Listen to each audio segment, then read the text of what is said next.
Welcome back to another episode of Shifting Focus. Today we have Colleen Riddle. She has many titles, but the coolest one is probably the author of 333 here, The Power of Equilibrium. I had a chance to go through this a little and it is awesome, but not just that.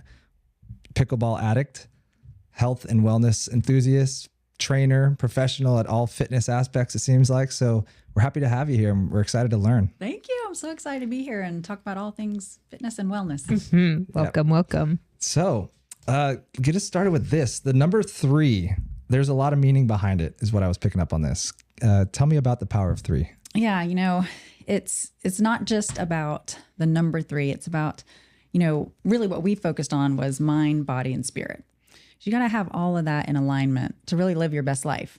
And so a friend of mine reached out to me and said, I have this idea and for 333, it just keeps coming to me. And he said, I thought of you for the body part. Mm-hmm. He's like, when, you have such great philosophies in the way that you train your clients and just the way you think about fitness, I'd love to talk to you. I said, okay, we sat down and it all started like we were going to do retreats. And I was like, oh, that sounds awesome. About a month later, he said, I think we need to write a book. And I'm like, I'm not an author. Yeah, right. And he's like, no, just get your thoughts down. We'll work together. And it was an amazing process. Took 2.5 years for that book. Whoa. I guess when you have 3 different people and what's cool about it is 3 different people and it's 3 different perspectives. I talk about the body. Gary talks about the mind. Kurt talks about spirit. But coming all together and making it gel, it was just a really cool process. I never thought that I could write something. And it was so great. It just shows the power of collaborating with people, because I could have never done that on my own. And so he's like, just get your thoughts down and I will help you massage it. And actually my husband was really great helping me. Like a lot of times I would talk and he would like write. And so I just had so much help with it and it was amazing. But bringing it all together, it's like just mind, body, and spirit. If we can just have that balance of that, I think we're all happier. Yeah.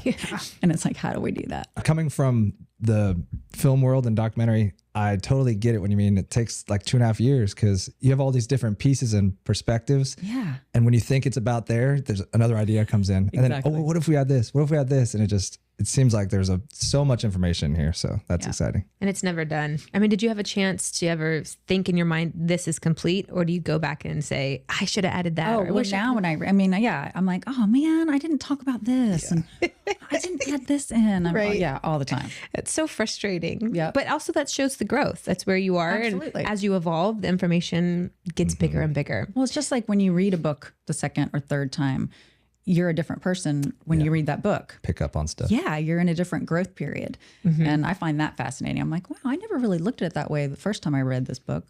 So yeah. It's so cool that you're an author. Well, now you get to make 333 2. Oh gosh. Afterwards. I don't know. Just go right to the third. Just cut to the third. That's true. When you were saying collaborating, it's really important. Elaborate a little bit more on that process and what you were able to get from collaborating with people versus doing it on your own. Oh gosh. Well, I think a lot of times just talking it through. Like I just met with a really good friend of mine yesterday. She's an entrepreneur, a speaker, author. And sometimes we just get together she's like, I'm feeling stuck. I'm like, well, let's talk about it. And just that talking things through, I think the light bulb comes on like, oh, she just solved her own problem. And then just, so that collaboration of talking things through with people and getting their perspective, I think is huge. And it sometimes makes you think of things you never thought of before. And it's like so much more fun when you collaborate with people. I mean, you don't feel like you're by yourself in this world of, well, what does that sound like? And what does that look like? And so having another set of eyes and thoughts and ideas, just in general, collaborating with people, whether it's in business or what, I just think it's so awesome to bring like-minded people together and brainstorm and see what comes about. That's the world today. I mean, everyone wants to be kind of secluded in their little space and thoughts to themselves, but now they're in the mental space of overthinking when in reality we need to get out. We need to learn, we need to talk. Perspective does shift your mindset. And all these different angles really open up growth as a person. Yeah. And I think it's not so scary when you're doing it with somebody else, It's not all on you. Yeah. It's like kind of takes that, okay, well, let's see what they have to say. And I don't have to go do it by myself. You don't have to do it by yourself. I think that's the main thing. And also I liked how you were saying when we say stuff out loud, we get to hear ourselves and work through some of it on our own just by Absolutely. having a second party there to Yep. hold space for that. Yep. Love it. Yeah. What would you say is your biggest, most boldest moment in that book that you would want people to know about the body connection? I think taking baby steps. That sounds so simple, but I know so many people when it comes to their fitness and their wellness, they want to do everything all at once. They're like, okay, I'm finally motivated. All right, I'm going to work out 5 times a week. I'm going to cut out sugar. I'm going to cut out carbs. I'm going to, I'm going to do all these things. And you just try to do everything all at once. And then 2 days later, Yes. Where's my six pack? It's Yeah. not there it yet. sets you up for failure. And so the way that I work with people is, all right, we're just going to focus on 1, maybe 2 things this week. Like baby. All right. Well, how's your water intake? No, I don't drink enough water. Okay. Let's just this week focus on your water. Have it be your goal. And if you want something specific, I like to tell people to drink half of their body weight in ounces. So if somebody weighs, 160 pounds, shoot for 80 ounces of water. And just focus on that. And then when you get to the end of the week and you actually did it, you have such a sense of accomplishment. Like, I did it. Instead of trying to tackle it all, and you're like, I suck. I cannot do this. So I think that's the biggest thing. And then then the next week, all right, you got your water. So we're keeping that. Now we're going to add on, how's your sleep? what's that? Right. What? You have cats in your room. Right. Speaking of. Yeah. So there's almost a angle of like, be disciplined on these small steps. Motivation's hard to come by. So you're not always going to feel like it, but if you give yourself these tasks weekly, it helps a little bit. Yeah. It doesn't feel so overwhelming. I write in the book that, you get all these things and you go out and you do that run. You're like, oh, I'm going. You go out and you run 2 miles hard. The next day you can't move. Or you go to the gym and you're like, I'm lifting. You wake up the next day, you can't move. And you're like, screw this. Yeah. This is not fun. Yeah. So, so on both sides, whether it's a habit that you need to do with nutrition or working out, it's baby steps. It's just, it took you time to get where you are now. It's going to take you time, but just know that and set yourself up for that success. And because there's such a good feeling when you actually accomplish something, even that little thing, like I got my water, I did it. Like that's huge. It is huge and it's simple. Yeah. Humans are very task oriented. Yeah. If we accomplish, we feel good. Exactly. Yeah. And that's something too that it teaches discipline, which people don't think they have, but it's easy to, for me, I think water would be an easy achievement. Right. As I got opposed that to one doing a it lot. all at once. Yeah. I'm a fish. David is a fish. Yeah. I'm just always at the desk drinking water. Me She's too. like, how do you drink water? I'm like, "Oh, How do you, and then I'm like, how do you not? exactly. Are you Like, thirsty? I'm thirsty right now just because I haven't had a drink. Thinking about it, I'm like, But are you thirsty or are you just drinking water to drink I'm water? a thirsty boy. I think he's such a mess. One of the things We all I know like, those people that only drink coffee My and mom. soda or something. You're like, what? How are you alive? my mom, she does not drink water. She's like, I get water and coffee. I said, Mom, you're dehydrating. The coffee's not going to hydrate you. She like gags just thinking of water. I'm like, She didn't like it. But it makes you think about the working out part, how you're sore. You should tell her the story when you lifted with, I don't remember who you trained. Was it Justin? oh no, this was 12 years ago now. I went and got a trainer at Gold's. I work out, but I went there and I gave free memberships at Gold's, which is the mecca of bodybuilding. So I was like, oh yeah, I'll sign up for my 3 free class or whatever. I went in there, trained with this bodybuilder, and we're doing like insane, like 21s and big bicep curls nonstop. I'm like, my arms are killing me. Can we move on to something else? He's like, no, that's good. It's lactic acid. Push. No joke, 3 days later, had the worst DOMS, the delayed onset muscle soreness. I had no elbow crease. It was from my gosh. here to here. My arms were puffy. I looked like Popeye. And I was telling her, I was like, my arms hurt. She's like, okay, whatever. I'm like, I'm serious. Look at this. And everyone, all my friends, I'd be at the like hang out with people, just like having a beer. I'm like, hey, but it hurt Can I have a so straw, bad. please? And then it put me out of the gym for like a week. I'm like, did? there's your excuse or the reason not to go hard right away. It's like, listen to your body a little. But the trainer's like, no, push through. Go Growth. hard. That's growth. I'm like, this is not the type of growth I want. I can't move. It was when he says he was swollen. I'm not kidding. He looked like Swole, he had man. no Swole. Yeah, I'm so swole right now.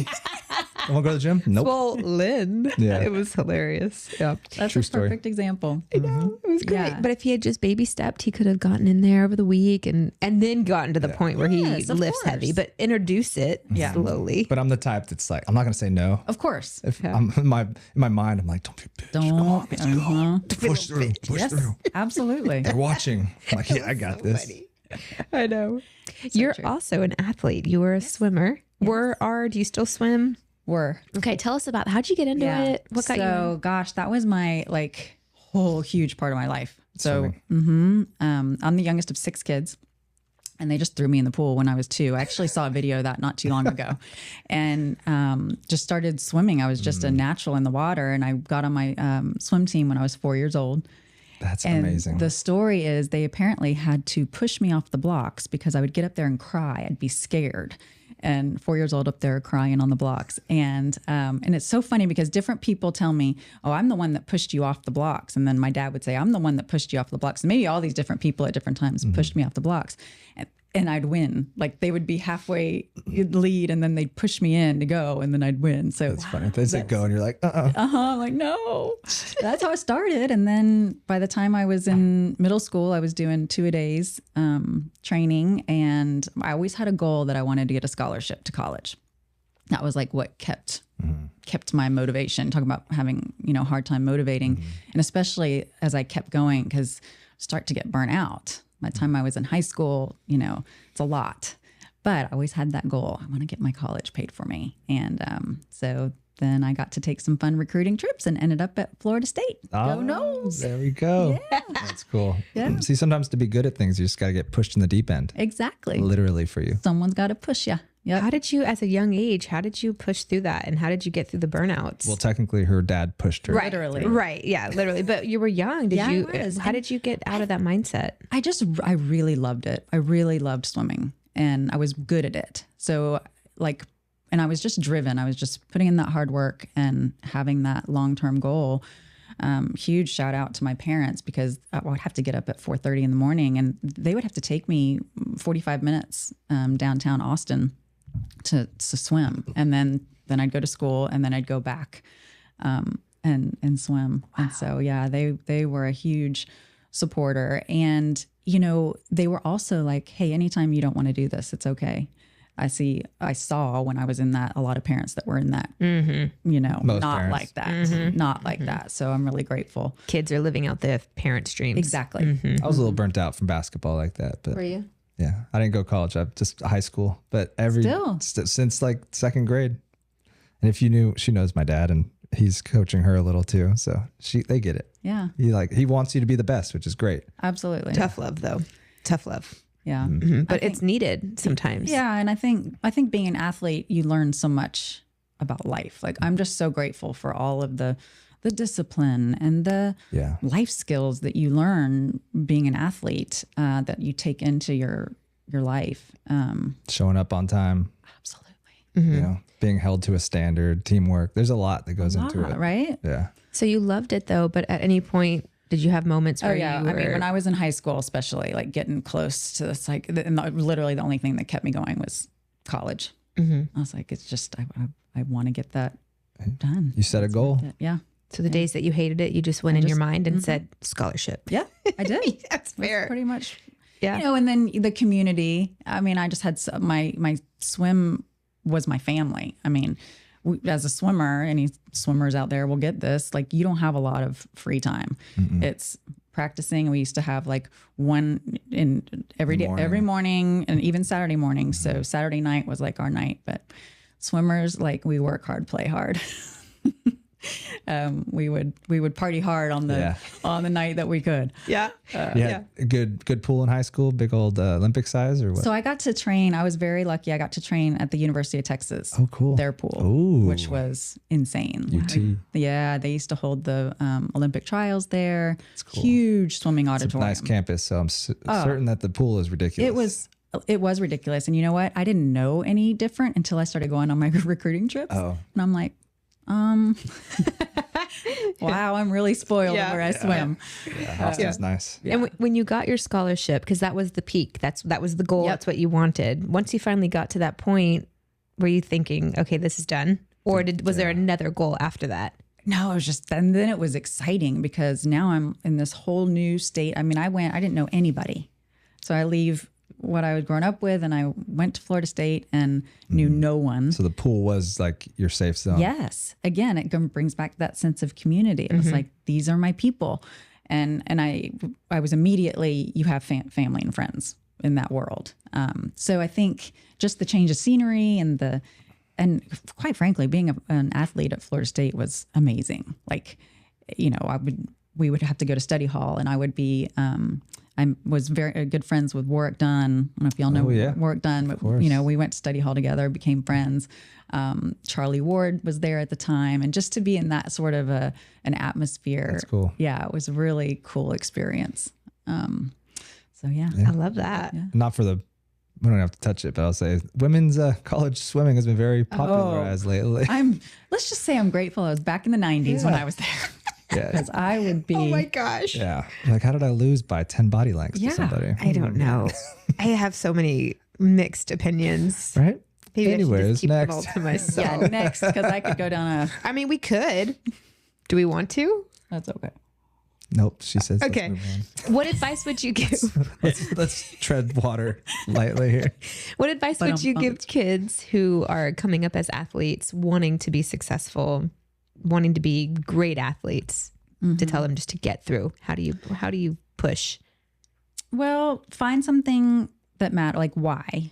I think just staying in tune with your why, and knowing that staying focused on the little things, again, not being so overwhelmed, like just take it practice by practice and showing up and doing your best every time and being coachable. I think being coachable is huge, which is something I really feel like I've brought into my life. That being coachable and taking advice and actually putting it into practice. Yeah. You know, That's huge. yeah. So I think just being coachable is amazing. And just knowing, you know, each time that you show up, you're getting better and you're going to have bad days. There's just bad practices. There's bad things. And just knowing that you're going to get through that. Did you ever get coachable advice that you thought this is just not the right thing, but you did it anyway? Or would you try it on and say, I don't really like that? Or I don't recall anything like that I remember. I mean, again, I feel like it's in a whole nother lifetime ago with that kind of thing. Now today I still get coaching. I get coaching in my business. I get coaching with pickleball. So, and again, right now with the coaching in pickleball, I'm like a sponge, just bring it on. Like how can I get better? What can I do? Yeah. Be a sponge. That's probably a good way of putting it, for being coachable. Yeah. So you went from an athlete swimmer to now an athlete in pickleball, applying some of the similar techniques of coachable, discipline, showing up. Tell us about the pickleball journey for you. This is fun. So I started, my husband actually played before I did. He was playing tennis with a group of guys and they started playing pickleball. He was telling me about it. I was like, oh, I was never a tennis player. And so I'm like, well, I don't know. I don't think I'd be really good at it, but I'll get out there and try it out. And it's so fun. So Next thing you know, you're spiking it on. right? I'm like, 8-year-old. Let's go. Bring it. Yeah. but they're like 84-year-old women on the other side. So let me tell you something about those 80-year-old women out there. Hilarious right now. Oh my gosh. They may not be able to move fast, but they know how to hit that ball Yeah. to a place to make you move fast. Yeah. That's a problem. I'd be sweaty as I'd be standing still. Yeah. So I started and I just did it for fun and a little bit, and COVID happened. And that's really when I think pickleball got big. Oh yeah, probably. During Makes COVID, sense. because it was like something you could actually do with other people outside. We're kind of 6 feet apart. Yeah, kind of. And so it was so fun. And I found it like stirring up that competition, like that was kind of dormant in me. Yeah. And then the fun community. I notice I'm saying community a lot. Community is really important to me. Like just that sense of community and people and supporting each other.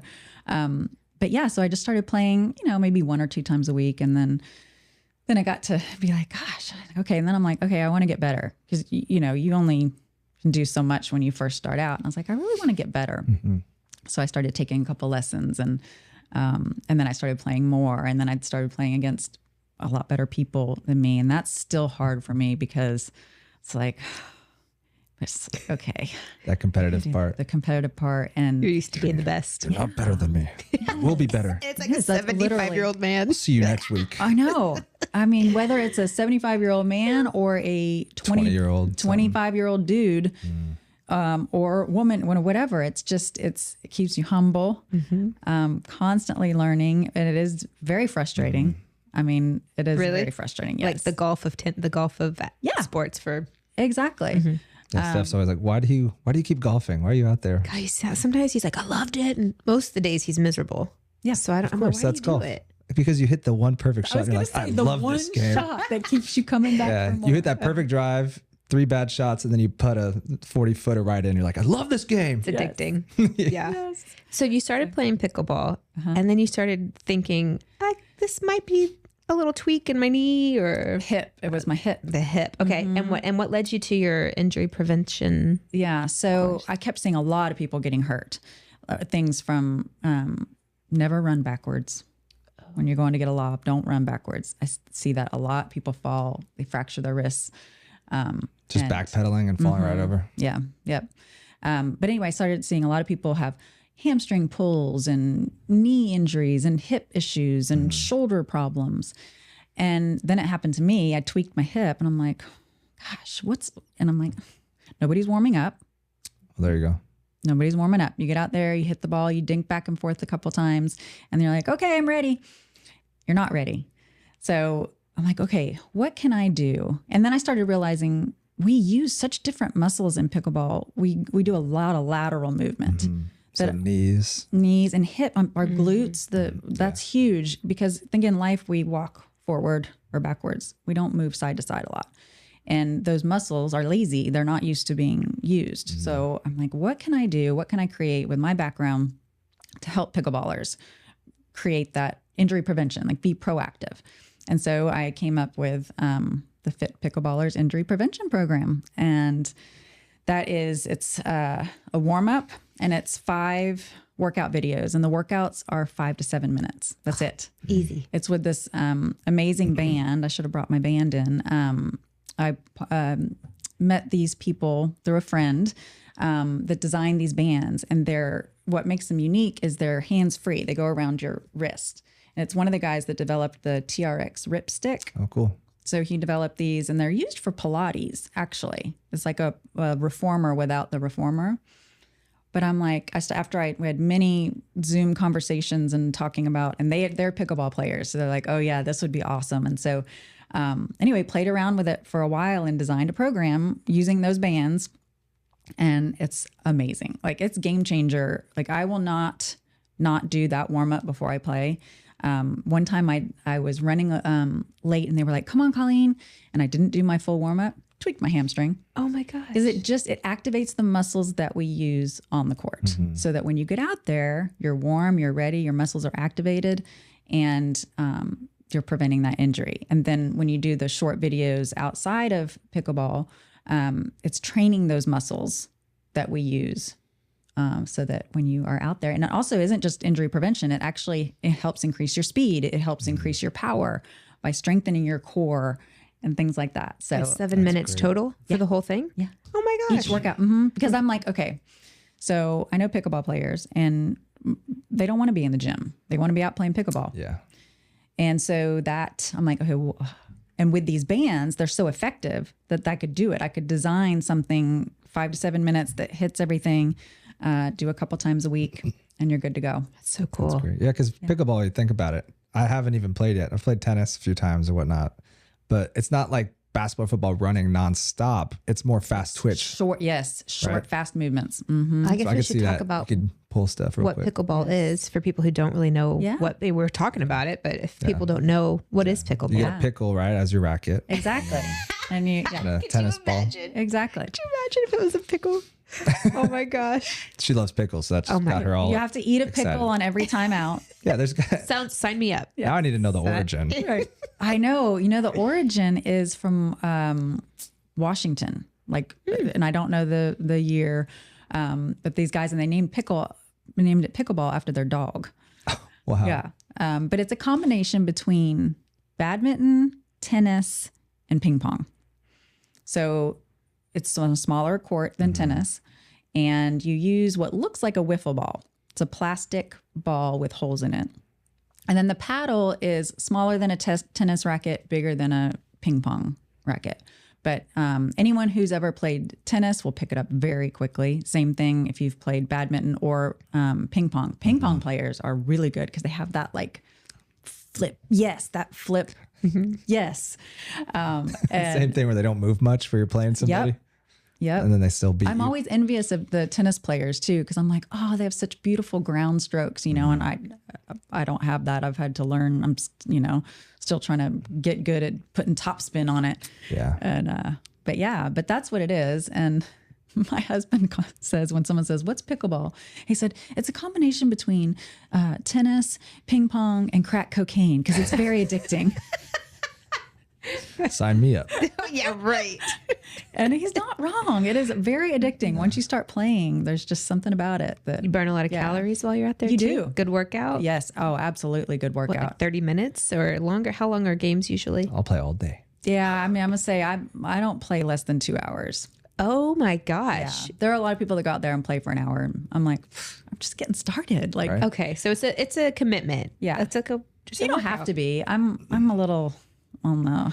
Yeah, I'm that way though. If I'm playing a competitive sport, I don't want to leave. Yeah. Come on, one more Believe game? me, it's one more game. OMG. That's what I said. One more game. And you're like, okay. And then after 3 hours, it's like, wow, I really shouldn't have like done that. Yeah.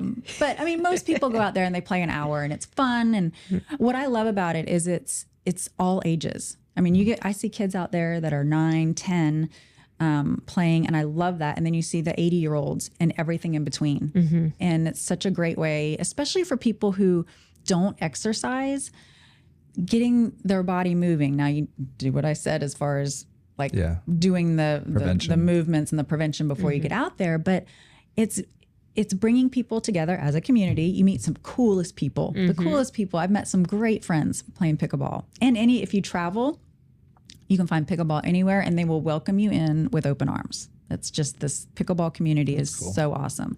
And so you get people who maybe have just been sitting on the couch. Now you're getting them out, you're moving their body, they're meeting people.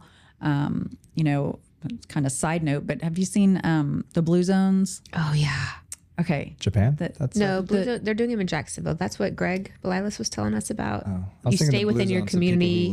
It is. Yeah. Yeah. You eat the food within that community. But go ahead. But you can tell more about it. There's a documentary about it where they go in and they interview these people in the Blue Zones. And a lot of it is, you know, community, sense of purpose, moving your body, eating whole foods.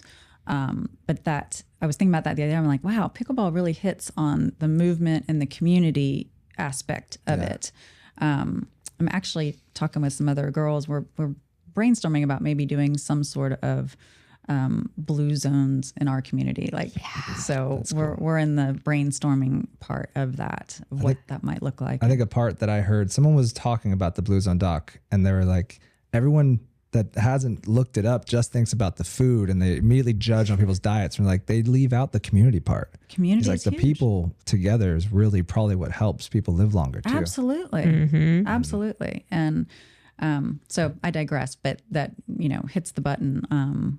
So pickleball is so great for so many reasons. Yeah. Well, sign me up. Yeah. It's official. Like you said, we have one so You're close. right there. I was like, oh my gosh, I know where I'm going. That's the pickleball court. Our neighbor goes there, like trains with the pro over at the shop all the time. So we need to get going. You're being humble too. Your program was featured. Was it the program that was featured in the? Oh, that's my old program. That's my new Mommy Makeover that I did years and years ago. Yeah, that was featured as one of the top postnatal exercise programs in Fit Pregnancy magazine. Ooh, we should talk about that. So you have tips for women who have gone through that postpartum. What do I do with all this extraness? Yes. Get back to me. So I did. I mean, I created that over 10 years ago, longer than that. You still use it? It's still activated for women? It's still online. Yeah. Cool. So I moved it because that was back in the olden days where it made DVDs. What's that? I know. What does DVD stand for? Digital video device? Download? I don't even know. I don't know. What is it? Device. Yeah.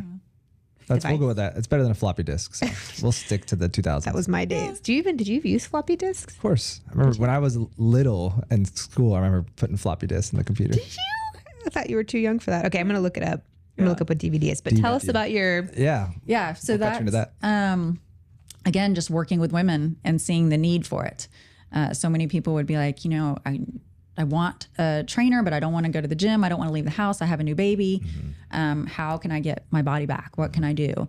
And so I got certified as a pre and postnatal exercise specialist, and then designed a program. And there are 30-minute workouts that you can do at home. You only need dumbbells. That's it.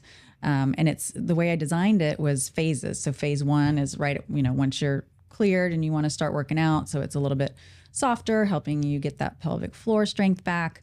And I had a real new mom in the video with me. Oh. So it was cool. We did it like literally we did phase 1, and then we came back and we filmed phase 2. So the people, because I knew they weren't going to relate to me, I didn't have a baby. So I wanted the person watching the videos to be able to relate to a real mom. Very smart. And so, and then we came back and then filmed phase 3. So each phase has 3 workouts, and then they get harder as you go through the phases. And it was important to me to be able to have the person relate to somebody. And as a video guy, it was a lot harder to do that. Mm-hmm. To set up again and come back and instead of doing it all in one thing. So you went through every stage of her losing the weight and getting back. Yep. That's cool. Yeah. That's so smart. Did you look up DVD? Yeah. I did. It's digital video disc or digital versatile disc. Is it versatile or versatile? Versatile. Shut the F up. I'm going to. Tomato. How dare you? Whatever those are. Yeah. Very fun. I love that you have this. So it's still active if somebody wanted to go. I thought about that the other day. I was like, I really don't market that at all. So I put it up. It's like a downloadable, available for purchase as a download now instead of smart. DVD. So. Dated? Does it feel like it's still relevant? It is totally relevant. Great. I was watching it not too long ago. I was like, this is some good shit. Right. I mean, you were ahead of the time. I was. Look at me. I was totally ahead of the time. It's at home. I mean, we don't have to rework the wheel. It's, if it works, it works. Just do it. That's the thing. And, I think just in fitness overall, we overthink it too much. People are like, well, what should I do? Should I do CrossFit? Should I do Pilates? Should I do, what? It's like, just do something. Move more. Eat real food. Something. Yeah. Yeah. And taking that first step. And then if you don't like it, then switch to something else. There's so many options. Yeah. I will say that women, for sure, we've got to add the strength training in. Like, I think a lot of women don't. Mm-hmm. And the older that we get, the more important that it is. Our bodies change, our bones need it for the strength training of our bones, and for fat burning. The more muscle we have on our body, the more fat we burn. So we could be sitting on the couch and one person lifts weights and one person doesn't. That person that's lift weights is sitting there burning more calories while they're sitting there because they've got more muscle on their body. I don't want to get too big, so I don't work out. Oh my gosh, it's much harder than my favorite. I can't tell you how many times I've heard that from women. I just want to be lean. I don't want to get like buff. Oh, good luck. So, good luck getting buff. I get buff. But I also have muscle memory since a kid. You can't tell right now. I'm in the fluffy stage. Oh. No, but for real, and for me, it feels weird. When you're used to having muscle in your body and then you don't have it, you feel like you're not in your body. Yes. And that might be everybody, but that's how I feel. Like I come from I was raised on a farm. We were workers. And so I had really natural biceps at 8 years old and I was just ripped. Yeah. And so now if I get in the gym like 5 weeks, 6 weeks, I look like a bodybuilder again. I just have to do it. Actually, that was me before I turned 40. So it might be a different story. She stepped on stage a couple of times. I did. Dang, girl. Yeah, fitness competition. And they told me, they were like, you're too big for your stage. And I was like, I become a meatball. Wow. I'm like, so when women say they don't want to get too big, it can happen, but you have to lift a ton. You have to really put in that work. You got to do a 12-week regimen of bodybuilding to get there, though. It's not like you're just going to lift and it's much harder. You cut out the outside world. Your family's mad at you because you're bringing plastic containers and eating and not sharing their greasy food. Frankie, our little producer today, I remember I'd have to measure everything out and she would want to eat my asparagus. I'm like, I'd love that she would eat it because she was 2, 3 eating vegetables. Yeah. But in my mind, I thought, now the weight of my food is going to be off from an asparagus. That's the like the mindset of bodybuilding. I've never done it, and I've never ever had a desire to. I don't recommend it. I mean, how Health and healthy is fitness. it? It's not healthy at all. There's health and fitness, and then there's bodybuilding. And bodybuilding is not the health part; it's just the fitness part. Exactly. And I thought, so when I turned 30, I said, I'm going to do it. I'm going to be the healthiest I've ever been. It was the most, I mean, I looked insane, Sure. but I was the most unhealthy. Yeah. And I don't have eating disorder problems, but let me tell you, that binging came up. I would binge until I made myself sick. And I was like, what? I took a step back and said, what is this? And we have a funny story. I mean, it's funny now, but at the time it was really intense. About Quasimodo? That and then like locking up the junk food. Oh, yeah. Go ahead. This is not my finest moment. This is during prep. This was, okay, so when I would prep, I was so deprived. I didn't have sugar. I didn't have salt. I didn't have, like, my fats were 10 almonds. But again, it was just a very strict regimen I had to follow. I come in a little thicker into the competition bikini. They want really lean, naturally skinny people. And that's not my build. I'm an athletic, kind of bulkier person. So I had to work a little bit harder, where my girlfriend was getting 7 meals a day. She's like, I just can't eat anymore. I'm like, screw you. I'm like, I'm eating cod and asparagus, like 6 meals, gross, like get out of here. But it's just funny. The grass is greener. Yeah. So what I would do after my prep is everything I craved, I would just cook everything. I would watch the cooking show. Ina Garten was my favorite. I would just sit there and watch people make food. It was torture, but it got me through the day. Yeah. And then I would make all this food. I would freeze cakes and chocolate covered Oreo. I mean, everything. I would feed him. I was like, and I would just watch him eat it. Make me eat food. I'm like, I became an animal. Drools coming off. I'm like, how does it taste? Oh, Sometimes I would just kiss him after. I'm like, I just want to taste. It got weird. So there were moments after the show where I would say, I would eat all this food and I wasn't used to it. So I would go in the freezer. I would just binge. And I would feel awful. I looked like Quasimodo. Like, yeah, my face swelled, my body swelled. You go from being the leanest you are to now you've got 20 pounds of weight of just inflammation and water retention. Anyway, the whole thing. So I would cry him. I'd say, lock the food in the cabinet. Do not give me the key. We had like an armoire with a lock on this cabinet. And she literally said, whatever you do, don't give me the key. Lock the chocolate in there. Like once a week, we'll just kind of maybe have a little cheat meal. I'm like, okay, that's cool. Remember you told me this. So then the next day, or even that night, I'd be like, give me the effing key. And he's like, you told me not to. And I would have these animalistic tantrums. I was like, if you don't give me a key. I mean, I was a different person. She would be your cat. She was like pounding at the door. So then he would give me the key. I would binge it. And then I'd be upset again. Like, don't give me the key. Why'd you do that? She's mad at me. I'm like, you threatened to kill me. So that took a few weeks to get through that process. And then I would eat everything and he would leave. He would go away and I would come. And when he would go, I'd go to the gas station and get candy bars. Yeah. I mean, this is not... It was very out of character for me. And these stories are things that happen a lot with women. Oh, absolutely. They've changed the game of what the competition meal plans are now. You don't cut your salt. You don't have to do distilled water. Things that made you just see red. Yeah. Those things have changed in the last 10 years.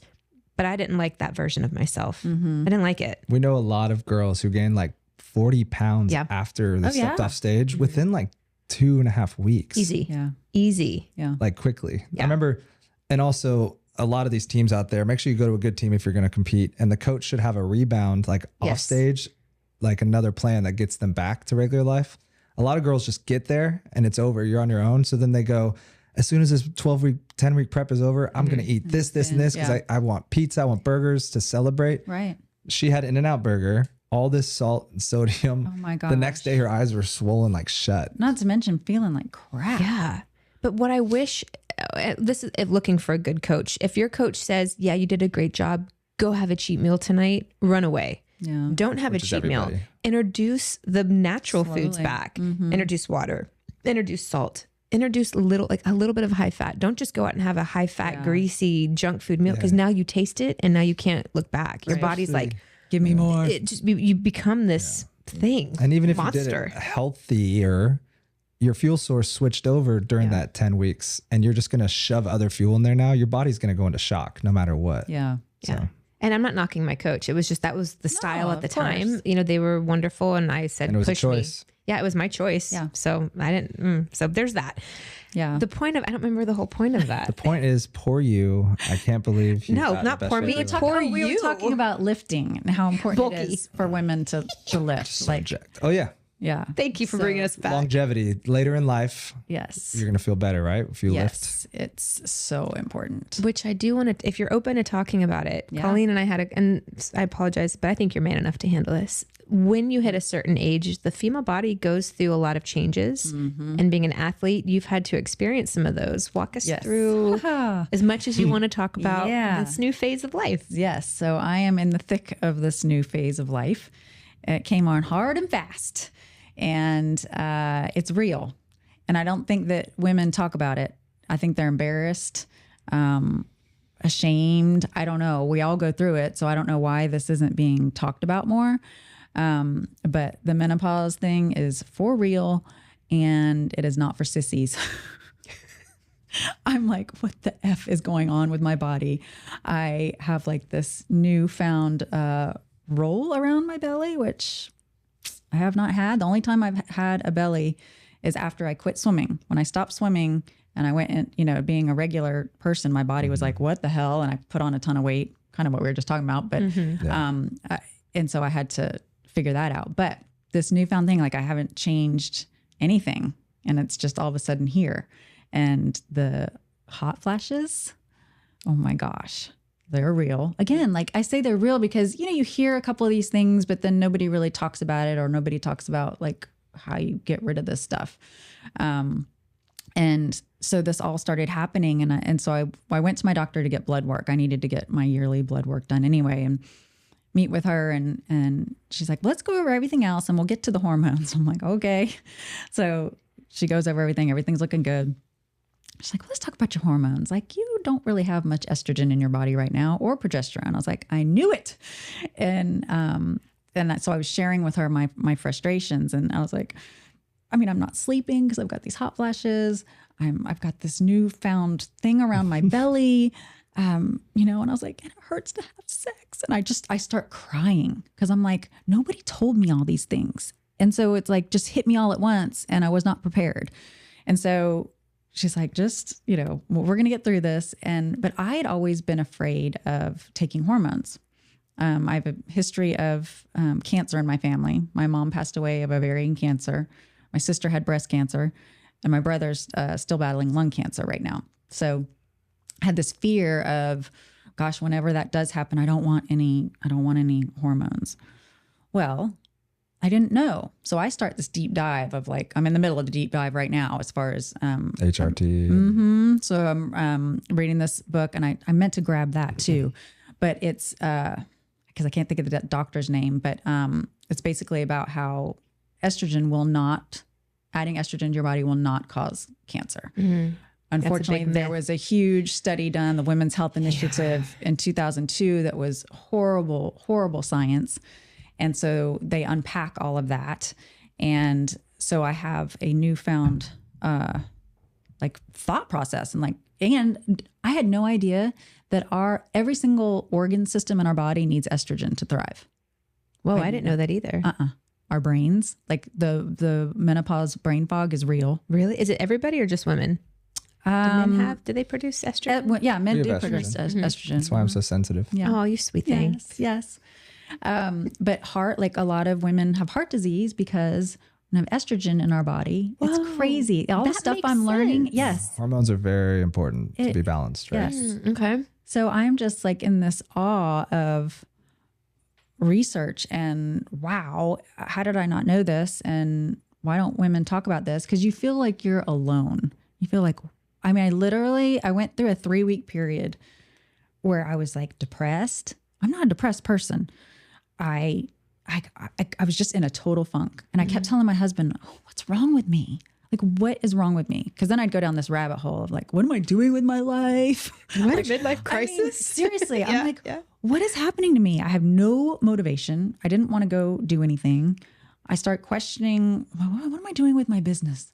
Literally, like all this shit happened. Mm-hmm. And I felt alone because my husband is wonderful, but he just was giving me support. But, until I was talking to a friend, she goes, oh yeah, that's all. And I'm like, why don't people talk about this? Yeah. And what can I do to support these people? So I'm thinking like the more I learn, I just want to share what I'm learning. But a part of that is changing your workouts. So this is where the strength training comes in. If women are at this part of their lives and they're only doing cardio, you've got to add the strength training in. And if you're strength training already, then you need to go heavier. Okay. You need to go heavier and you need to do less reps. And what does that do? Just we need to put more muscle on our body. Does it produce more estrogen, the muscle, or what would? Well, it's just we're losing muscle as we age. So it doesn't really have anything to do with the estrogen part, but just we're losing that muscle. So we need to do that. But and it can be body weight. Like if people haven't really been doing resistance training, body weight stuff is awesome. There's so much you can do with just your body weight. Like a plank or a push up or a couple crunches. Body weight squats. Yeah. Yeah. Get your testosterone up too. Yes. Yeah. Yeah. And then doing short interval training as far as cardio. So lift weights and play pickleball. Exactly. What would be, so the signs for women are, you're starting to kind of get a little depressed, the hot flashes, No sleeping. Your sex is drying up. Sex is drying up. And not only your sex drive, but literally drying up. So what do you do? What do women do? So my doctor gave me this great CBD recommendation that's literally like a lubricant? lube. Get out of here. A CBD lube. Okay. And it's amazing. Yeah. It works. Is it prescription or it's just over the, okay. Just over the counter. Cool. So you're not wanting to do a bunch of you try to stray away. You do Young Living oils. You're more of a natural path, right? Yes. So when they start saying you got to take these medications and do you just put up a wall? Yeah. And say, My doctor said, well, I can prescribe you some depression medication. I'm like, no. Good for you. No, I'm open to the hormone replacement therapy when I need it, you know, but what's crazy is, one of the other things that happens, you have to get up in the night to go to the bathroom, like a lot more. I've always gotten up to pee in the middle of the night. I'm talking 2 to 3 times. Oh no. I did not pair that with the perimenopause. So in one of the books I'm reading, it was like, and if you have to get up in the middle of the night 2 to 3 times, I'm already waking up with hot flashes. Then I finally go back to sleep and now I got to get up and pee again and again. That would make me depressed. Yes. But so I'm reading all these things. And one of the books that I'm reading is Essential Oils and Hormones. And so I'm finding different concoctions and I found a concoction that works. You gonna share? You gonna share? Or do you want to sell? You gonna brand it? No. And I can't make any medical claims. Of course. But this combination of cypress and juniper on your abdomen before you go to bed. Whoa. It freaking works. We'll have to link. Yeah, I'm sure you have links to those. We'll put those down below. And then also I want to put your fitness postpartum. Yes. That would be really great too. Yes. And obviously we'll put so much more down there. But that's a great idea. Yeah. And you've noticed it helps with hot flashes? Not the hot flashes. Okay. Just the getting up in the middle of the night 2 to 3 times to go to the bathroom. Okay. When you go, do you feel like you have to go or is it just a little bit? Just a little bit. So it's just annoying. It's not even annoying. like you're going to wet the bed. Exactly. You just have that. And a lot of people have UTIs, which thankfully I, knock on wood, I've not had that. When you go through premenopause, do you get UTIs? Yep. What? Because everything gets thinner down there. Oh, God. Oh, girl. Yeah, I know. It's right around the corner, I'm sure. So many things that people don't talk about. Yeah. When you do the hormone therapy, do they want you on it for the rest of your life? Or is it just to get you through the premenopause? No, for the rest of your life. Woof. Yeah. So are you trying it? Not yet. I'm going to. Okay. I'm going to. Now that I'm not scared and know I'm going to get cancer. Because that's the fear. Don't take estrogen. Don't eat soy. Don't do these things in that time because you're going to develop breast cancer. Yeah. But that's been debunked. Yes. Okay. So what kind of hormone therapy, just to give an idea, and I know you're not a doctor, but what are some of the things that they want you to do? Well, there's a estrogen and progesterone. Usually you take those together. And then depending on your testosterone level, they might add that in too. Okay. And there's different from what I've seen. Again, I'm new on this part of the journey, but that's topical or sometimes they do pellets in you. Sometimes it's a pill.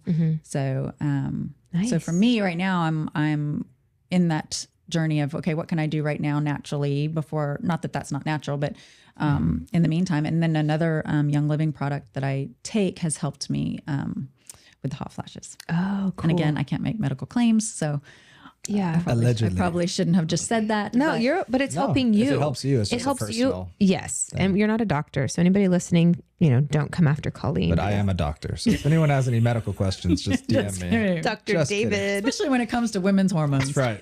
Are you having hot flashes? Maybe you need some estrogen. Yeah. Does it come on aggressive, just boom, hot flash, or is it a slow occurring thing? Mine was a little bit slow. As I was kind of like, I'd have a period and then I'd miss a month, and then I'd have a period and then I'd miss a month. And during that time, I'd have a little bit of hot flashes in the night, but nothing crazy. And then they came on hard and strong. It was weird.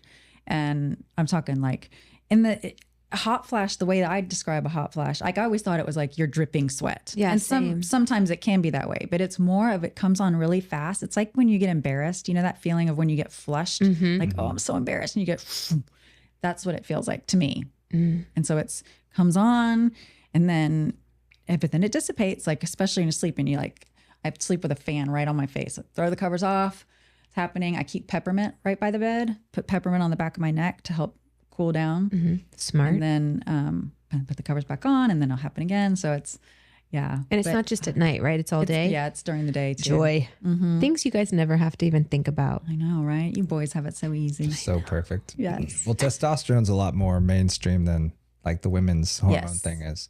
Like TRT's been around for a while. Yes. At least publicly popular. Guys are taking the pellets. It's more of a slow release. Yep. Instead of the injections. But yeah, I guess maybe that's my future either way. Yeah. Because guys start losing who they are. It's the same way you're describing it. I know a lot of people are like that. They get in their late 30s, early 40s, and they start testosterone for that reason. They feel like they're not themselves. The motivation's gone. They're gaining a little extra fat, and same reason. We talked with a lot of hormone therapy doctors when we were in California. LA. Yeah, they were, a lot of them would prescribe it for women. They were like, it's such a thing that men do, but there's actually a space for women as well that helps them in those later stages. Yeah.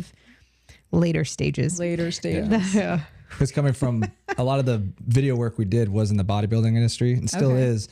So we know people who maybe take, off the doctor's shelf, a little different drugs. Yeah. But same thing where a lot of guys maybe not be taking anabolic steroids the proper way. Like you need to take maybe the estrogen blocker while you're on Anavars or something like that. Right. And now they're getting the puffy gyno nipples. Yeah. And it's because when you just start taking steroids, your testosterone levels are coming up, but guess what? The estrogen's following it. Yeah. So that's how the guys get, little feminine spots. Little man boobs. And then the opposite, we had some girlfriends that were doing the bigger stages of the bodybuilding, and they just completely destroyed their natural levels. And so now some of the girlfriends we have that they have to take testosterone, like injectable, and they're not judging. It's just now their hormones are just completely out of whack. Yeah. You're up and down constantly. This yo-yo effect, it does affect the hormones. Yeah, now your lady parts are growing. That happens too. Yeah. And then the facial hair. I mean, there are things that just, things that people do.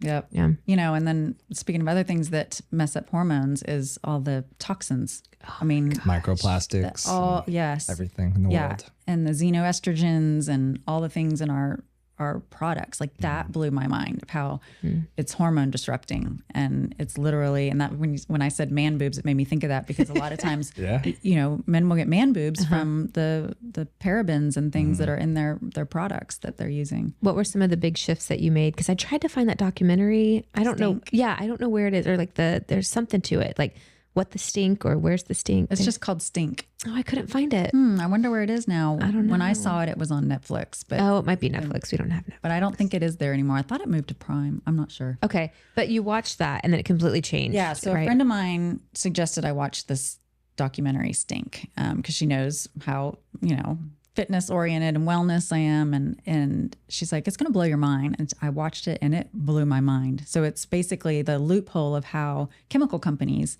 get around things and how these chemicals get into our products, and how, parabens and these xenoestrogens, and how it's literally affecting our hormones. So not only just causing cancer, but also affecting our endocrine system, which is your reproductive system we were just talking about, which is our brain, which is our thyroid. Think about how many people that have thyroid issues. And why all of a sudden? That. Right. So yes, food is a huge aspect, but I think think people are coming around more now, but when I learned about this, I'm like, how can I be in the fitness and wellness industry and not know that I need to read my labels on my lotion and my shampoo and my makeup and my soaps? I teach my clients how to read food labels all the time and know what to look for, but I didn't know that we needed to read the labels on what we're putting on our body. I mean, hello, why didn't I know that? Our skin is our largest organ. I should know that. But you go to the store and you think everything that they're selling there is safe. No. A little naive me. There's a reason why it lasts so long on the shelf. Yeah. So I was blown away. I was pissed. I mean, I was downright like, how is this fair? How is this even okay that this crap is in our products? And did you know that like we have different products here than in Europe? Yeah.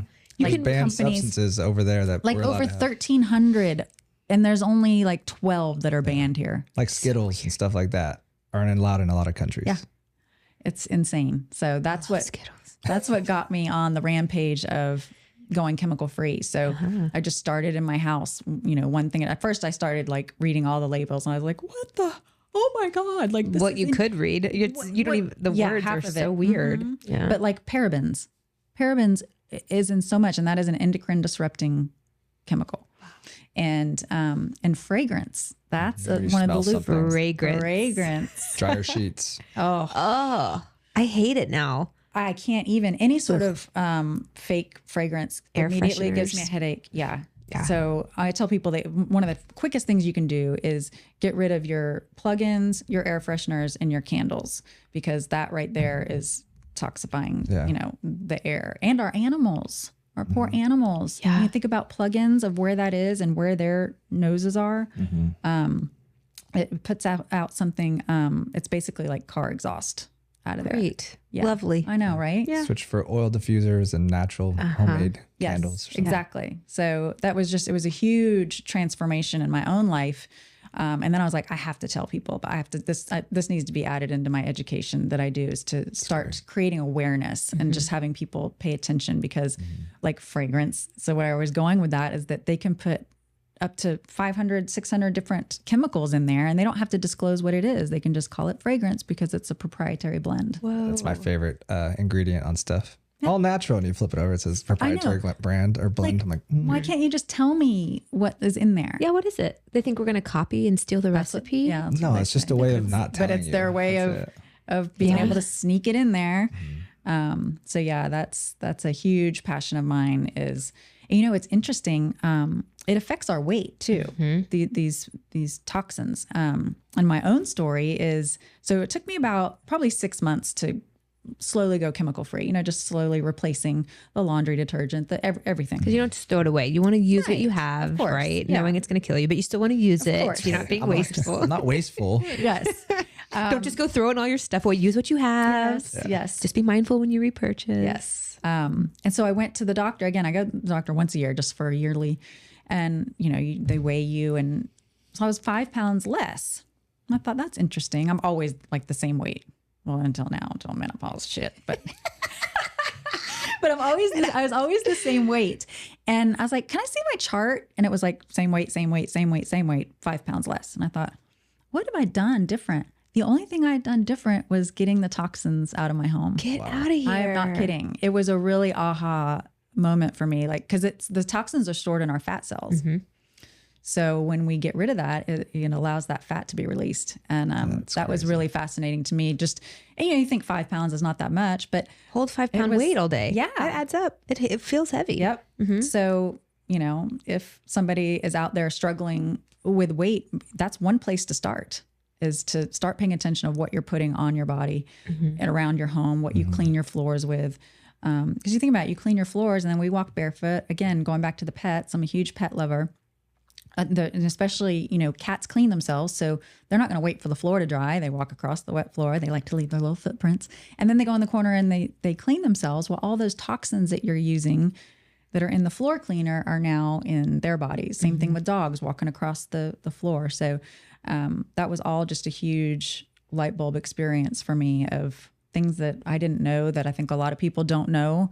And I think it's very important to be aware of not only what you're putting in your body, that's a no-brainer. We all know to look at our food, but what you're putting on your body and in your environment, in your home, and get those toxins out. I'm so glad we talked about this part. And for people who are feeling helpless, what do I start? You can use vinegar and water. Absolutely. On the floors as cleaning. And if you don't like the smell of vinegar, get some essential oils. And then if you're doing like for glass cleaner, we just use rubbing alcohol and water. Yeah. Awesome. And that was your mom. Your mom taught me that. And then Frankie's mom, David's sister, has been really good about teaching us, like, get rid of the stuff in your laundry. Because when you're sweating. Oh, it's off-gassing on you all day. Yeah, all day. And now when we smell it, when you're used to it, you don't notice it. Yep. When you remove it and you smell it, it is, whoa. It's even worse though, because now you're seeing this stuff where it's like Lululemon has microplastics in their shirts and stuff that are leaching. Yeah. So I'm like, it's not even in the laundry now. It's like you're putting it on yourself at the clothing store. Being mindful of the clothes you're buying. And now they have this greenwashing. You've heard of the greenwashing effect where they're like, we're all natural. And then you look and it's not. Or we care about the environment. Well, why are you serving it in this massive plastic container? Yep. You don't need to do that. We're doing better. Yes. So I'm not going to poo-poo on it. I know. We're doing better, but there's still room to do more. Absolutely. And like I said, I think the first thing is awareness, because the more you know, the more empowered you are. And so just starting to know, same thing with food and products. Okay, the front of the label, greenwashing, might say this, this, and this, but turn it over, dig a little deeper. Yeah. I've done many talks on like how to read a food label, because that can be overwhelming, and just breaking it down. And I do an example of showing sugar, how much really sugar is in different products. And I teach people, just to divide, like even like yogurt, or of course we all know that soda has a lot of sugar. But have you ever really looked at how much sugar? So I have somebody measure it out. So I teach people to divide by 4, because 4 teaspoons, 4 grams equals 1 teaspoon. Because our brains don't really think of what gram looks like. Yes. So I teach them to divide by 4, and then you can see, okay, I know what a teaspoon is. So I have people measured out if I'm doing like a talk somewhere, and they're like, they can't believe when I hold up the Coke and the sugar, and it's like, what? It's like it's 3/4 sugar with maybe some water. Yeah. I think I saw a video of some natural ketchup. flavors. They got the Heinz ketchup bottle, did the same thing, and the whole thing was like full of sugar. And we wonder why we're having issues. And it's in everything. Like I said, people know, a Coke, but you don't know. And I do an same example of like, there's one, like tea that they think is, it's got pomegranate in it. And you turn it over and you dig deeper and you look at all the sugar in there. And it's just, it's in everything, salad dressings. And so again, just being aware, I feel like that's why I'm so big on education, because if I can empower people, then not only can they make better decisions, but then they know. Because it's one thing to say, oh, okay, I want to have that Coke. Fine. But do you know what you're doing? But you're making that choice. And I think that's what makes me so angry about going back to the toxins thing, because, you think you're doing good, you're getting something off the shelf, but you're doing harm to your body. And it's one thing when you're eating something and you make a decision to have something, that's not good for you. That's okay. Yeah. But just know what you are putting in your body and on your body. Yeah. We just learned natural flavors are. Well, it could be anything, but yeah. Yeah, we've been told, and I have to do some digging on this. Allegedly, the natural flavors, when you see it on a label, is beaver anal glands. Oh my gosh. Yummy. It's the hot dog additive. Yummy. Gross. I love a good anal beaver gland. Right? It's strange. It's delicious. It's a strange world we live in. Like, who thought of that? Who was like, let's just excrete this and see what we can do. Try, not pig anal gland. Let's go beaver. Let's go. It's a little salty. It's got a little. Let's try the next animal. To it. I'm all about using the whole animal if you're going to do something with it. Gross. All about using the whole. You're crazy. It's true. Oh gosh. Yeah. Please continue with the glands. No, I think I'm done on that part of it. Right. I have thoroughly enjoyed having you here. I know there's so much more I want to talk about. Is there anything else you want to add that maybe we haven't covered? I don't think so. I don't know if people want to know like what I do as far as Yes. If they want to reach out to you. Yeah. Tell us everything. Definitely that. So, I'm on Instagram with Wellness with Colleen. But if you're a pickleball player, you can reach me there with the Fit Pickleballer. And then I have some different programs. So a lot of times people like they want guidance, but they don't want one-on-one personal training. And so I have a coaching program where I'll find out what people's goals are, design a program for them. And I use an app where the workouts are there. So they check it off. So it's accountability, because a lot of exercise is accountability. And then we do a coaching call once a week. So there's that option to where I'm still involved, but they're doing the workouts on their own. And then I've got a couple online programs. Like I love my 28-day challenge. It is a 28-day total body transformation. And it's for that person who wants to get started. It's a perfect way to put your toe in the water. It has a full meal plan of like real whole foods, nothing crazy diet. It teaches you what eating real foods looks like. There's workouts designed for you to do on your own. And then you get daily coaching emails. And then I have a Facebook group. So you get that community aspect of that. So that's a really great way for people to get started. And then if they want more after that, they can reach out to me and we can see where that goes. And they don't have to be here. You can do virtual. No, that's all virtual. Online. All that's online. Cool. Yeah. Love that. All that's online. Okay. Well, we'll have to. Same thing with my coaching program. The only thing that was in person is if you're here. And actually, I do only one now, but train over Zoom. Okay. But, I'm not building that part of my business right now. I'm doing more of things that allow me to reach more people and help more people. Good for you. We are called the shifting focus. So at some point in your life, I believe everyone shifts their focus multiple times. Do you have one moment where you thought, this is where I really had to shift? Which brought you where you are today? Gosh. That's sometimes so hard to pinpoint one thing. It could be anything. Yeah. A pivotal moment that really pushed you into the direction of, you're not just a swimmer or pickleballer, like you care about wellness and health. What was those moments maybe? Yeah. Well, I worked with this amazing mentor that helped me think bigger. And it's actually how I came up with my bonfire idea, which we didn't talk about. I just realized. Yeah. I'm so sorry. I want to hear about that too. This could be exactly the answer to your question.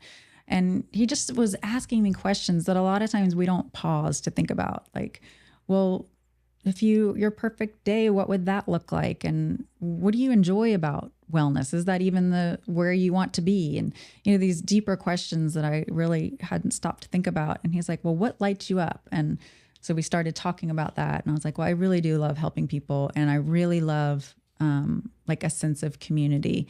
And so all of that talk got me to this idea of doing a monthly bonfire here locally. And it was after COVID that I had this like shift in focus of so many people got disconnected and we all felt so disconnected and it was such a weird time. And I thought, I want to bring back connection, community and connection. And so what does that look like? And how does that fit in with my wellness business? And so I thought of this bonfire idea because I'd had a bonfire one time just at the beginning of the year where I had people put in what they were ready to release. And so I loved that. And so I'm like, And so he helped talk me through this idea. And he's like, well, what if you did that every month? And he's like, what would that look like? And so we started talking about it. Well, at 3 a.m. in the morning, I woke up with the idea of release, renew, and reconnect. So 3 words, 333. I knew I wanted it to be in the 3 realm. And so I did not know what I was doing. I'm like, I'm just going to do it. So bought the bonfire permit, put it out there, and I offer it free to the community. Anyone can come, and it's on the 3rd of every month. So April 3rd, May 3rd, June 3rd, not July 3rd, because it's 4th of July weekend. Yeah, there's something happening that day. Yes. But that's how it started. And so I open it up. We do a little guided meditation in the beginning to just help people get grounded and to pause, because I feel like we don't stop and pause enough in our day. We're constantly moving from one thing to the next, and we don't pause for reflection. And so I wanted to create that space and hold that space for people to come and just have a like-minded group of people. So we do a guided meditation and it helps you kind of drop in. And then I have people write down what they want to release, literally write it down and feel it, like put it out there, get it out. and they drop it into the fire. And so then once you have created that space where you've let go of some of that crap that's holding you down, now you have space to renew. So that's where the renew comes in. So then I have people write down, okay, now what are you ready to renew in your life? What do you want to create this month, this year, whatever it is? And then the community part is I open it up for people to share. So people don't have to share if they don't want to share, but it's powerful. It's powerful. And I just love the space that's held there. You know, people are always like, thank you so much for doing this. But it's like, you're the ones, you make it special. You come in with your heart and your love and your rawness. And I'm just here to hold the space for it. And it's really powerful as a community to share what people are going through. And people are like, oh, me too. And then we just sit around and we hang out. And that's my Release, Renew, and Reconnect bonfire. And that's kind of what started me thinking about community and maybe doing something the Blue Zone thing of, because people are searching for a community right now. And I feel like, how can I help that with creating it around wellness and community and things like that. So I feel like that was a shifting moment for me to step outside of just like health and fitness, because wellness is all of it. I'm just like, we started the conversation, mind, body, and spirit, and that bonfire hits all of that. So yeah, that was a shifting moment for me of totally uncomfortable. I did not know what the hell I was doing. I mean, literally. Actually, I had a gal that I had met at a networking event that she does guided meditations. So she did the guided meditation for me in the beginning, because I'm like, I can't do that. Yeah. You know, but now I do them, and it's just been an amazing experience. Being vulnerable and stepping out of your comfort zone. Yeah. Just opened up all these avenues. Totally. And I'm like, I told my husband, I'm like, what if nobody shows up? I know. That's the scariest, right? Well, I knew I could count on a couple good friends. Like, they'll be there. If nothing else, we'll drink wine and sit around the bonfire and hang out. That's right. And people showed up. Good for you. Yeah. If somebody wants to show up, like myself, how would I go about finding you? So look for it on, I always do, you can go to my website, ColleenRiddle.com, under events. Okay. And once I have it ready each month, I post it there. And then also on Facebook, I do an event. So you can search Release, Renew, and Reconnect. And that's bonfire in Santa Rosa? Or where do you, okay. Yeah. So it's at the Dune Allen Beach Access. I know exactly where that is. Yeah. I want to go. It's called Fort Panic. Yes. It's so sad. This last one, I wasn't able to do it because it was spring break and all. So they only allow a certain number of bonfire permits to be. And so when I went online to order it, like I always do, there were none to be had. So that was kind of a bummer. Yeah. And then March has got rained out.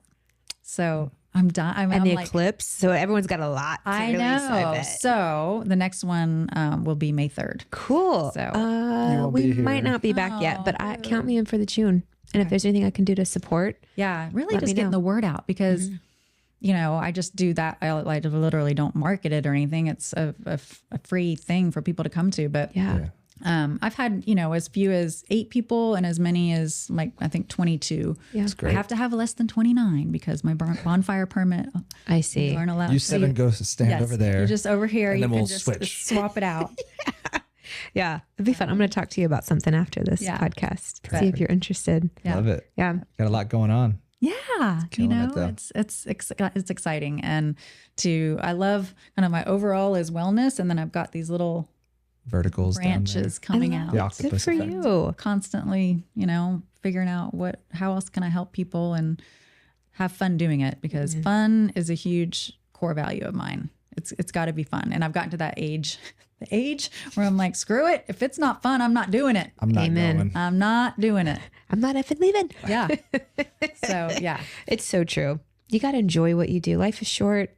Absolutely. And the closer we get to that scary age of my days are numbered, which you never really know. Exactly. You want to enjoy yourself. Right. Heck yeah. With this social pattern that you have to just kill yourself to be successful. Like, I want to challenge people to question what that success is. What is success? I was just talking about this yesterday with that gal I was telling you. We were talking about, it's like, yeah, well, money is nice. And yes, I want to make more money, but I don't want to give up my freedom of playing pickleball in the afternoon and having that freedom to truly live. I don't want to just do the grind. Right. I've been there, done that. We're in a situation like that. Yeah. In a crossover with business. Yeah. We still want that freedom. Yeah. And people like, yo, generational wealth, leave it behind for my family. Well, wouldn't your family rather you be present with than them? Right. It's like we're still going to make money and be Absolutely. do good. Yeah. Don't get me wrong. Absolutely. Success without fulfillment's the ultimate failure. So we don't want to regret not being there for people. You right. know? And Or we've learned doing our own passionate things. the more money we have, the more things we buy. And I'm like, do we need this stuff? Like your mindset just shifts. And it's like the less money you make, you're still happy, you know? So just really, I want to challenge people to think about that. What is that success? And if you have all this money, what are you going to do? Buy a boat? Is a boat going to make you happy? Yes. Take the inward. Take the inward. Find what really makes you. What are you really searching for? For real. And so I'll share one more thing that just popped up is the guy I was working with, Devin. I shared with him one day, I was like, oh my gosh, I had the most amazing day. I was like, I trained a client. I went to yoga. I played pickleball. And I forget, I did something else with friends that night. I was like, and I'm driving down 98 being like, if I had all the money in the world, this is what I would have done today. Mm-hmm. And it was like mind blowing. Like I am living an amazing life. Do I have the amount of money that I want? No, because I want to do more experiences. I want to do more travel. But it was like, wow, I have an amazing life. I'm so grateful. And he works with these high level people. And he's like, you know, I work with multimillionaires who never have that epiphany. Never. And I thought, wow, I'm very lucky. And they're not happy. Right. You know, what are they searching for? Yeah. Something external. Yeah. Yeah, have fun. Can't take it with you. Exactly. The grind. But also we have a lot of people in that space too. And a lot of people are happy in that space. I'm not discrediting Absolutely. it, but they have found their why. And then it becomes this manifestation of magnetizing the money and success to you instead of having to kill yourself to go get it. Exactly. Just shift it. Yeah. Shifting focus. Shifting focus. I love it. Colleen, thank you so much for sitting down with us. Thank you for your time. Thank you for sharing your wisdom. We can't wait to play pickleball. Just watch out. This one's competitive too. Bring it on, buddy. Let's do it. That's right. We'll be Let's do teammates. it. Let's have fun. Exactly. I'll play, but maybe put somebody older across from me. You'll be great, Steph. I'll try. I'm going to hold you to it. We're going to play. Let's do I'm it. down. Okay. Watch, I'm going to kick both your asses. You I are, hope so. right? I hope so. You'd be like this little hidden gem that comes out. I don't want to play. Close Okay, watch out. And before we wrap, Frankie, I wanted to open the floor for you. Do you have any questions You today? good? You learned a lot? You're good? Okay. We always like to open it up to Frankie in case she wants to pick your brain a little. Yeah. All right, guys. Well, thanks for being here. Thank you so much. It was a it. blast. Thanks, Colleen. Thanks, guys. See you.